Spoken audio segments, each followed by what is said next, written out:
This is my Toyota Tundra, 2020 1794 edition. At one point, it was Toyota's most luxurious truck. But after 55,000 miles and 5 years of use and abuse, let's see how it's holding up. Starting with the outside of the truck, the white paint. Honestly, I was scared. I was skeptical. I thought I was going to be making a mistake. But after owning it for like 15,000 miles myself, driving it on the highway in the city, the paint is still holding up pretty good. Now, it is a 2020, so only time will tell what's really gonna happen. But as far as I can see right now, the paint is pretty solid. If you don't know what I'm talking about, Toyota's paint, white paint especially, is pretty garbage. I'm positive on the Tacomas, and I'm pretty sure on some Tundras, the white paint starts to flake after a certain amount of time. Thankfully, this one hasn't yet. Being that I drive it a lot on the highway, it's gonna get peppered with rocks, pebbles, and the front end isn't chipping yet. This next shot, we're sitting on the ground, so ignore my kneecaps. On the side of the truck, on the lower portion, you get this like orange peel texture. Now, I know that Toyota does it to protect the paint, to protect the truck, but on my Toyota Tacoma, it was way more intense. Like this, you can't really feel the grooves. Versus on the Tacoma, it was like an actual orange peel. It was really thick. I'm not sure why Toyota didn't go as heavy on the Tundra as they did on the Tacoma. Maybe it's all in my mind, but it doesn't seem like they did as much on the Tundra. I would have liked to see a little bit more protection, only because I want to own this truck forever. But moving further down, anywhere there's paint protection on these trucks, especially in white, it is super noticeable. I am guilty. I don't wash my truck very often. Like in a year, I've done it twice. And this is starting to show. You may be saying, well, wash your truck, you dirty. You're probably right. It's just one of those things that it's turning yellow, and I'm scared to take it off, because if I take it off, what if I peel the paint, first off? Second, what if it's whiter underneath than... Yeah, you get what I'm saying. I don't want two different shades. I think I'm just going to have to leave it and deal with the consequences. So, just something to consider. Don't get a white truck if you're nitpicky about how your paint is, or just take care of your truck, probably is better. Toyota is notoriously known for two things. One being reliability, and two, rust. The frames on their trucks rust so bad, and it was one of the biggest recalls Toyota has ever had to do. This truck, I don't know if after that recall they figured something out. I've read that they have, but sometimes you just don't know. 2020, 55,000 miles. It's been on the East Coast its entire life. It doesn't look like it has any underbody protection, or it ever did. It's doing really good. This winter, I do plan on protecting it, but for it not having any protection for the last 5 years, I think it's doing really well. Before I bought this truck, I actually saw a few other 1794 Toyota Tundras, and the one that stole my heart, it was a 2021 1794 TRD off-road in black. It had everything. It had the sway bars, it had the TRD Pro exhaust, it had the TRD Pro intake. It was kitted out, but that truck was used, and I think it only had like 6,000 miles, 7,000 miles. Rust everywhere. The engine bay was atrocious. The inside of the truck was dirty. It was beat up. Seeing all of that rust on that truck makes me think that somehow I'm getting lucky with this one, and I'm going to continue that luck, hopefully. So all in all, cosmetically, there's nothing wrong with the truck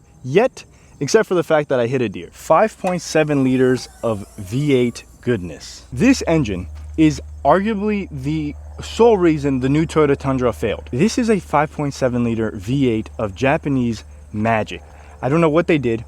I don't really care to know what they did. I just know that they did an amazing job. 389 horsepower, 401 foot-pound of torque. It's not going to blow your socks off. It does push you back in your seat, and I think it is probably enough power for most people. It has enough power to get you around that Honda in the fast lane. It doesn't have enough power to get you arrested.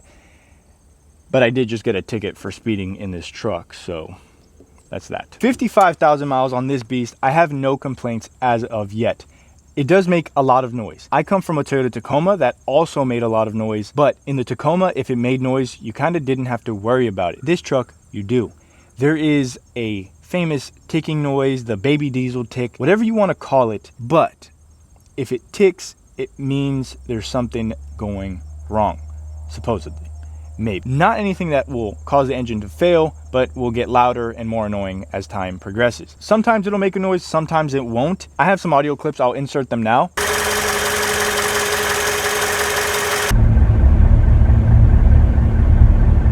Some people think that's the tensioner.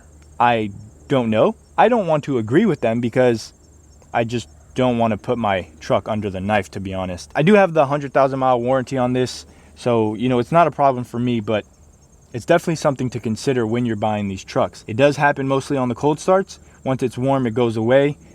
It's just something to consider. Since we're talking about the engine, let's go ahead and address the helicopter in the room, the miles per gallon. This truck surprises me every day that I drive it with how bad it is on gas. I get it. It's a truck. It's a full-size truck. It's a V8, blah, blah, blah, blah, blah. Mind you guys, I'm 25. I've only ever owned a 4-cylinder Tacoma, a V6 Tacoma, a 4-cylinder Corolla. That's all I've owned in my life. Maybe you are used to the old V8s and them being gas guzzlers. This is new to me. And boy, oh boy, is it a thirsty, thirsty girl. One of my friends, he has a 2021 SR5 TRD off-road double cab 5.7 V8. And he's like, oh, it's not that bad on gas. Mind you, he has only 13,000 miles since he's purchased it new. I've done 15,000 miles in 1 year. Yeah, what he spent in like 4 years of ownership, I've spent in 1 year of ownership. If you drive a lot and your gas isn't being paid for, I would definitely consider buying this truck. Because if your gas is getting paid for, I mean, buy this truck and run it up. But if not, honestly, some months I'm spending like $500 on gas. Is it worth it? That's a very, very good question that I'm starting to ask myself more and more. Another thing to note about this engine is that they're known to leak like right there, all on the sides where they're sealed. This truck doesn't seem to have that. Knock on wood. It seems like it's something that is bound to happen eventually, but this one doesn't have anything as of yet, which I'm super grateful for. We'll just have to see with time. I show you guys my truck a lot of the time because I hope that if I'm missing something, you guys are like, watch out, it's about to blow. I just hope that you guys have a better eye than I do and will notice that something's wrong. But I don't think there's anything wrong with this truck. I'm super happy with it.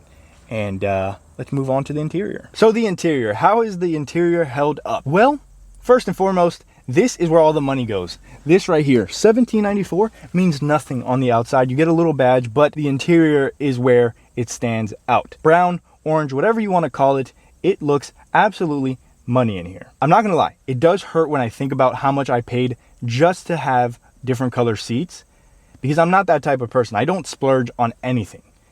But this truck, it won my heart. Backstory, I was like 16 and I tried to buy this truck because I needed my first vehicle and I wanted the $55,000 pickup truck. Yeah, the dealership reminded me that I worked at McDonald's for 4 days a week, and they didn't approve it. So I ended up buying a Corolla, but I really wanted this Tundra. And well, later in life, you know, you make a little bit more money. I work 5 days now at McDonald's and I can actually afford the truck. Now that I have it, I realize it's not really my lifestyle. I like to get up and go. I like to adventure. I get dirty and I get in my truck. Having these seats, I have to be a little bit more conscious of what I'm doing, which I guess is a good thing. When I get out this truck, it's a whole procedure. I crawl out, I make sure I don't drag my butt on the seat because I want to prolong the seats as much as I can. For a while, I just stopped caring. I was like, I bought this truck, I'm gonna use this truck, and it is what it is. If the seats go bad, you know, it happened. That was probably like an 8-month period. I didn't clean the inside of my truck. Sounds nasty, probably is. I'll follow up to that with, I just spent like 4 hours detailing the interior of my truck. Absolutely everything was touched. I'll tell you one thing. These seats do very, very, very well at hiding the dirt. I thought that they would show it. I thought it would be nasty, but I spent all that time detailing my truck, and when I was done, the rags, yes, were dirty, but the seats didn't look any cleaner. So I don't know if I permanently stained the seats or they just do good at hiding dirt. I'm going to give the kudos to Toyota and say they just do good at hiding dirt. As far as scratches go, my girlfriend hasn't scratched the truck yet, and my rabid 10-pound Shih Tzu has not scratched the seats. That leaves it up to me to have something on my hip, and I think the magazine got caught and it's scratched. It scratched a little bit. I can't find the scratch, so I think it healed, but at the time I was devastated. There is a lot of plastic.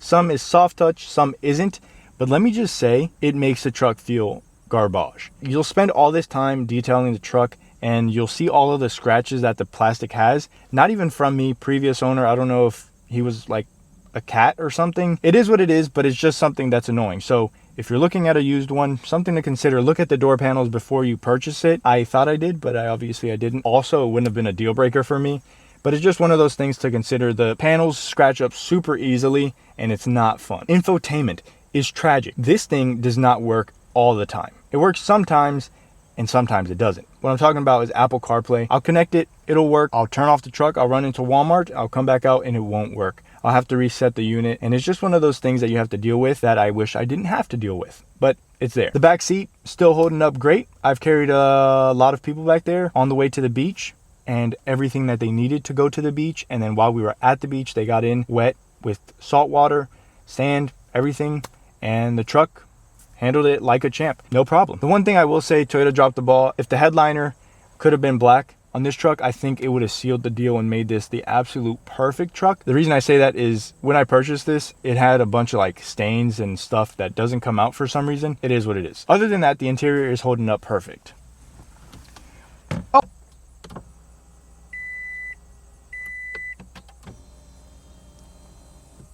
Maintenance is something that I thought I didn't have to deal with right away. I bought it at 39,000 miles. The light came on at 40,000 miles. So we did an oil change. And then I did an oil change at every 5,000 mile interval just because I want to own this.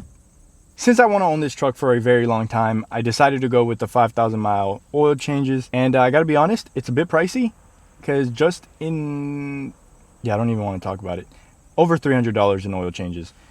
In 1 year, which is crazy to think. Maintenance hasn't been too crazy. When I went in, they did want me to do the brake fluid, power steering fluid, and coming up on 55,000 miles, I want to do the transmission fluid, front and rear diff, and coolant. $1,500 is what I'm assuming I'm going to spend. Let me know how bad that is or if that seems reasonable. I don't know how to do it, so I have to pay for someone to do it. I think the front diff and the rear diff I'll be able to take care of, but the other stuff, no shot. I'm going to risk it. Alrighty, so in conclusion, 55,000 miles later, 2020 1794 Toyota Tundra. How is it doing?